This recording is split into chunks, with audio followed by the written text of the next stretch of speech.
Merci pour betelinga maboko. Sikona lingi to betela nzambe. Oya leki ngai. Oya leki yo. Oya leki mère ya filo. Oya leki mokonza mboka.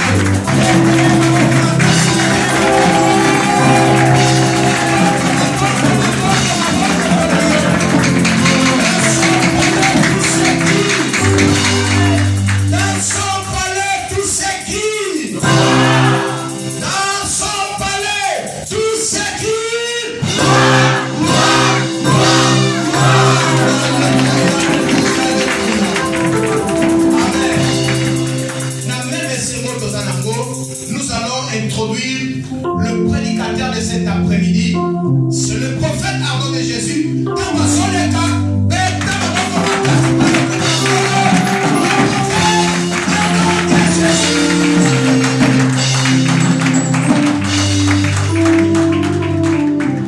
Est-ce que quelqu'un peut acclamer Dieu?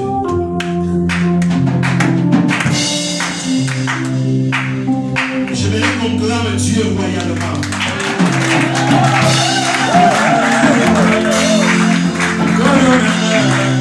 Est-ce qu'on peut vraiment acclamer Dieu?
de Jésus.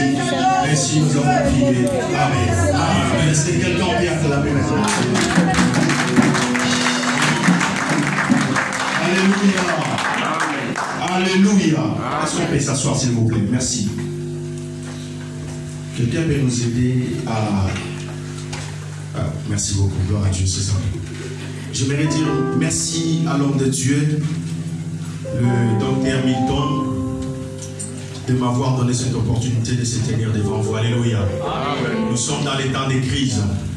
Pas les crises sanitaires, mais les crises spirituelles aussi. Alléluia. Amen.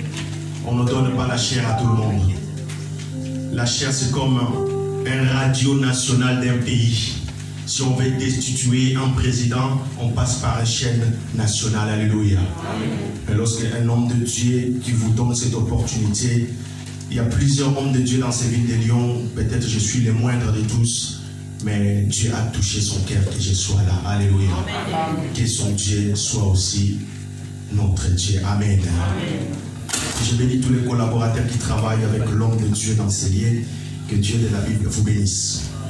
Amen. Amen. J'aimerais dire à quelqu'un dans ce lieu, depuis le début de l'année, nous sommes en train de parler sur un nouveau départ. Alléluia. Amen. Alléluia. Amen. Vous savez, lorsqu'on parle d'un nouveau départ, cela veut dire c'est comme si quelqu'un était stationné quelque part. Alors il doit prendre un nouveau départ. J'aimerais annoncer à quelqu'un, tout seul tu n'arriveras jamais. Ton intelligence ne t'amènera jamais là où tes genoux peuvent t'amener. Tes genoux peuvent t'amener là où ton intelligence ne peut pas t'amener. J'aimerais dire à quelqu'un dans ces lieux, là où les portes des hommes sont fermées, les genoux peuvent ouvrir les portes qui étaient fermées dans ta vie. Amen. Dans chaque départ dans la vie de quelqu'un, il faut des genoux doivent faire quelque chose. Mais souvent nous négligeons les genoux. Nous voulons s'habiller, mais nous négligeons les genoux. Nous devons savoir à mettre nos genoux en bas pour implorer la gloire de Dieu. Amen. Alléluia. Amen. Une des choses que Dieu nous attend dans ces saisons de temps de la fin, c'est l'adoration. Dans le royaume du ciel, il n'y aura pas de prophètes, il n'y aura pas de docteurs ni de pasteurs, mais il y aura de vrais adorateurs. Après adorer Dieu dans la langue où tu te sens, tu es capable d'adorer Dieu. Tu es capable d'exprimer. Quand tu viens dans ce lieu, oublie ce que tu es. Malgré tes grades et ton élévation, mais oublie ce que tu es.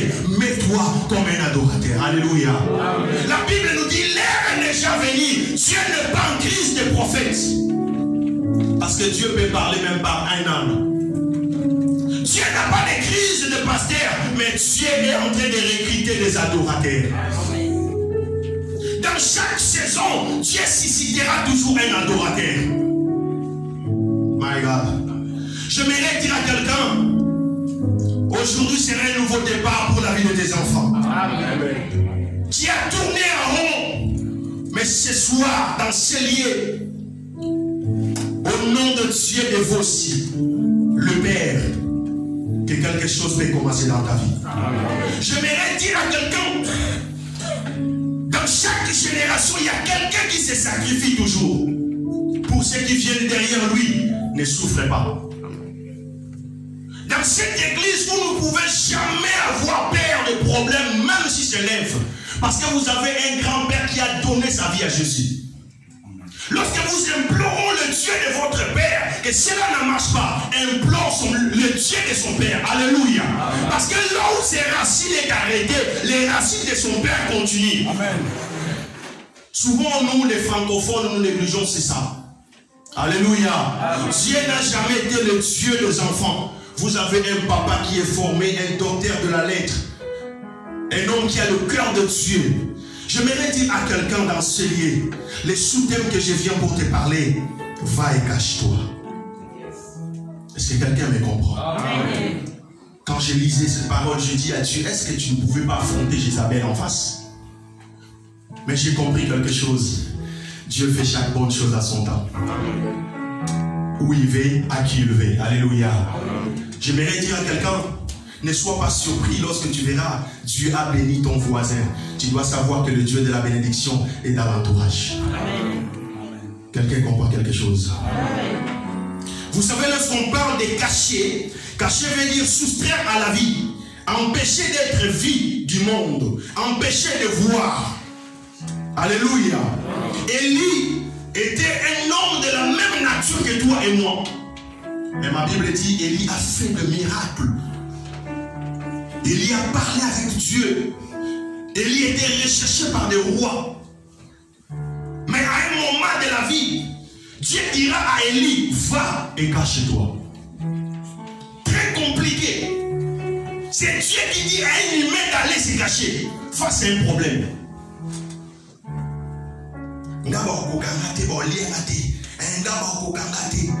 Bien-aimé, devant le péché, la Bible dit, fuyez le péché. Alléluia. Est-ce qu'on peut lire la parole de Dieu? Amen. Prenons la parole de Dieu dans le livre de 1 Roi, chapitre 17, du verset 3 jusqu'à 6. Est-ce qu'on peut se mettre debout, s'il vous plaît, pour honorer la parole de Dieu? Toutes mes excuses de vous demander ça. Livre de 1 Roi, chapitre 17, du verset 3 jusqu'à 6 plutôt. 1 Roi, chapitre 17, verset 1. Verset 3 à 6. Verset 3 à 6. Je lis la parole de Dieu. Amen. Pars d'ici, dirige-toi vers l'Orient et cache-toi près du torrent de Kérit, qui est en face du Jourdain. Tu boiras de l'eau du torrent et j'ordonnais au corbeau de te nourrir là. Il partit et fit selon la parole de l'Éternel. Et il alla s'établir près du torrent de Kérit, qui est en face du Jourdain. Les corbeaux lui apportèrent du pain et de la viande le matin, et du pain et de la viande le soir. Yes. Il buvait de l'eau du torrent. Parole du Seigneur. Amen. Est-ce qu'on peut acclamer Dieu? J'aimerais dire à Dieu, quand Dieu te dit va et cache-toi, le reste de ta vie, Dieu le prendra en charge. Amen. Alléluia. J'ai vu des gens qui se disent, je dois prendre ta vie en charge. Quelque temps, l'homme meurt. Alléluia. Amen. Mais j'aimerais dire à quelqu'un, nous devons écouter et obéir à la commandement de Dieu. Dans la maison de Dieu, il y a aussi ce principe. Beaucoup de gens viennent à l'église, mais leurs problèmes restent toujours. Mais la maison de Dieu a ses principes aussi. La maison de Dieu a les commandements de Dieu aussi. Je vais annoncer à quelqu'un dans ce lieu, ce qui est impossible aux hommes est possible à Dieu. Amen. Là où toi tu vois la porte est fermée, Dieu peut ouvrir le chemin, même dans le désert. Amen. Dieu peut sortir la manne, même là dans le désert. Les gens mangeaient se posant la question au Sousouni. Alléluia. Amen. Les gens mangeaient la manne qui tombait dans le désert. Ils posaient la question. Ils disent, oh Sousounini. J'aimerais dire à quelqu'un, il y a un moment lorsque Dieu décide de te visiter, tu peux danser des danses en musique. Il y a un moment lorsque Dieu décide de te parler, il va t'éloigner de la famille, il va t'éloigner des copines. J'aimerais dire à quelqu'un, vous qui dites ma copine des gars, au trahir, au trahir. Amen.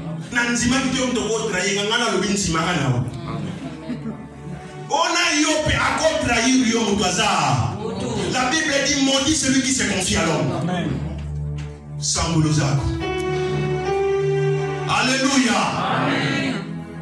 Élie était un homme de Dieu puissant. Lorsqu'on parle des prophètes matures ou les prophètes majeurs de la Bible, on cite Élie. Mais je n'ai pas compris. Dieu dira à Élie, va, dirige-toi près de l'Orient. Va te faire cacher. Pourquoi? Parce qu'il y avait une femme qui a décidé de terminer avec tous les prophètes dans la ville. Alléluia. Amen. Le même Dieu qui dira à Ali d'aller se cacher, le même Dieu fera le plan avec un restaurateur qui s'appelle Corbeau. Alléluia. Amen. Frères et sœurs, si Dieu fait nourrir Élie par un corbeau, à combien plus fort tes problèmes ne va pas changer? Rien n'est impossible à celui que nous sommes en train de servir dans ce lieu. Je crois qu'à place le Dieu de la Bible n'a pas changé. S'il était le Dieu d'Élie, en ce moment il est le Dieu de l'Éther et il est le Dieu de ton pasteur. Il restera le Dieu de Dieu vous appelle dans ce lieu. Il y a des choses, lorsque tu pries, que les choses ne marchent pas. Prie le Dieu de ton Père. Il y a un moment, les alliances crient plus fort que les prières. Des fois, toi qui es en train de dormir, mais ton pasteur ne dort jamais. À 2h, Dieu le dira, prie pour cette fille, prie pour ces garçons. Voici, c'est ça, ce qui va arriver. Et lui, il laisse sa femme, il se met à genoux, il prie. J'aimerais dire à quelqu'un, vous devez rester sous la couverture de votre Père dans ce lit. Alléluia. C'est très important dans ces temps de la fin. Alléluia. Amen. La Bible dit, pars d'ici, dirige-toi vers l'Orient et cache-toi près du torrent de Kérit, en face du Jourdain. L'homme d'onction, il est en train de fuir. J'imagine s'il croisait quelqu'un dans le chemin, prophète Élie, il dit, attends-moi, j'ai encore des problèmes à régler. Mais ce jour-là, l'homme de Dieu a écouté Dieu. J'aimerais dire à quelqu'un, ce qui fait que nous soyons aujourd'hui, nous soyons des hommes bénis, c'est à cause de l'obéissance. Mieux vaut l'obéissance que le sacrifice. Écoutez, j'aimerais dire à quelqu'un quelque chose de très important. Aujourd'hui, dans tous les domaines de la vie, nous avons laissé ça aux occultistes. On dit c'est les occultistes. Au travail, au foot, partout. Mais ces hommes-là savent de prendre la possession. Lorsqu'on nous dit ici, les cultes commencent à 12h30. Les gens là, ils viendront à 11h. Vous savez pourquoi? Ils viennent ces terres pour prendre la possession du terre. J'ai croisé quelqu'un au travail. Il me dira, on est ici avec un ami. Et cet ami venait toujours à l'école avant tout le monde. Même si on lance le défi, il venait toujours à l'air. Et cet ami était le premier de notre génération. Je lui dis, tu veux que je t'explique? Sans avoir entré dans le profondeur. Il m'a dit, ouais, vas-y, explique-moi. J'ai dit, cet homme venait pour prendre la possession de votre salle de classe. Et à la fin, il me dira que oui, tu as raison parce qu'il était occultiste. Ces hommes connaissent des choses que les enfants de Dieu, des enfants de Dieu sont en train de négliger. Alléluia. Amen. J'aimerais dire à quelqu'un, lorsque tu arrives avant, dans un endroit, dans un lieu de rendez-vous, tu prends la possession. C'est pour cela que Dieu dit à Josué, tout lieu foulera la plante de tes pieds. Je te l'ai déjà donné en possession. Pourquoi? Parce que notre Dieu n'est pas seulement un Dieu qui reste au ciel. Lorsqu'il descend ici et change de circonstances, les maladies trouvent la guérison, les stériles trouvent des enfants. Il est le Dieu qui donne la deuxième chance. Les hommes de ce monde peuvent refuser à te donner la deuxième chance, mais le Dieu de la Bible peut te le faire. Le problème en est, est-ce que tu crois réellement en Jésus? Ne venez jamais à l'église pour un homme. Viens à l'église parce que tu as besoin de rencontrer celui qui peut changer ton âme. Il s'appelle Jésus-Christ de Nazareth. Il s'appelle Kamboyuda. Il s'appelle l'agneau de Dieu. Et il a compris ces choses. Lorsque Dieu le dira, va, cache-toi, il n'a pas existé. Mais lorsqu'on lance un devis, que nous allons prier toute cette semaine, tout le monde donnera des excuses. Je suis malade. Je prends les médicaments. Je fais ceci, cela. Moi qui est en train de vous prêcher aujourd'hui.